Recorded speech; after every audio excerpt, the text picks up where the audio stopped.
वर्ष प्रतिपदा, ये संकल्प का दिवस है। संकल्प करना और प्राणपण से उसके लिए प्रयास कर उसको सफल करना। प्राचीनतम घटना इस तिथि के पीछे बताते हैं कि यह सृष्टि का प्रारंभ है। परमपिता परमेश्वर को जब लगा कि मैं अपने निराकार अस्तित्व में अकेला हूं, अब ऊब गया हूं, मन बहलाने के लिए मुझे अनेक होना है, एको अहम बहुश्याम, तो ये संकल्प मन में आते ही सृष्टि का निर्माण प्रारंभ हुआ।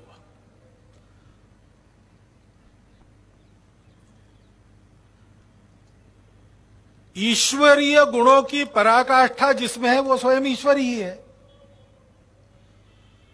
तो उसके संकल्प मात्र में इतनी शक्ति है कि संकल्प का उदय होते ही वो पूर्णता फलित भी हो गया। जब सृष्टि के स्तर पर वो उतरता है, प्रत्येक मानव में अपना अंश मात्र रखकर उस मानव को सृष्टि में खेलने के लिए छोड़ देता है, तो मानव तो ईश्वर का पूर्ण रूप नहीं है।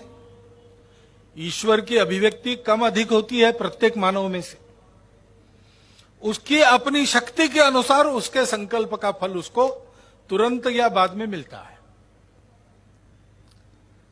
ऐसा ही अपना देश परचक्रों से पीड़ित था, शकों का आक्रमण हुआ था और सारी भूमि को विजित कर शक सम्राट यहां पर सुखे नहीं वो राज्य कर रहे थे। इस भूमि की संपत्ति को लूट रहे थे। यहां की परंपरा, संस्कृति, यहां के लोगों का मन इसका कुछ न विचार करते हुए मनमाना कानून अपना चलाते थे और संपूर्ण समाज में इसके खिलाफ कोई प्रतिक्रिया नहीं थी। तब एक बालक, शकों के यहां आने के पहले जो राजा थे उनके राजवंश का बालक, शक सम्राटों की उस अत्याचारी गुलामी से भयभीत होकर उसको छुपाया गया था मिट्टी का काम करने वाले, घड़े बनाने वाले कुम्हारों के घर में।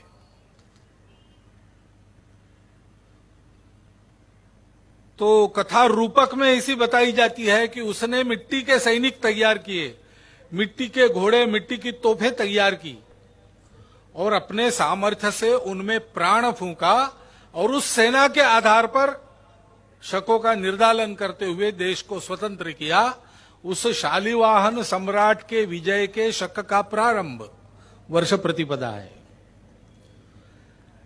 लेकिन हुआ क्या था? मिट्टी के पलिंदे जैसा समाज पड़ा था, अत्याचार सहन कर रहा था, कोई प्रतिक्रिया नहीं थी। शालिवाहन ने उस समाज के मन में स्वाभिमान जगाया, अपने कर्तृत्व पर विश्वास जगाया और उस समाज की संगठित शक्ति के आधार पर परकीयों को अपनी भूमि से खदेड़ दिया। जो वर्ष प्रतिपदा के दिन सुबह हम ध्वजारोपण करते प्रत्येक घर पर, उसके पीछे यह कहानी है। विजय ध्वज फहराते, संकल्प किया, उसके अनुरूप प्रयास किया और संकल्प को सिद्ध किया।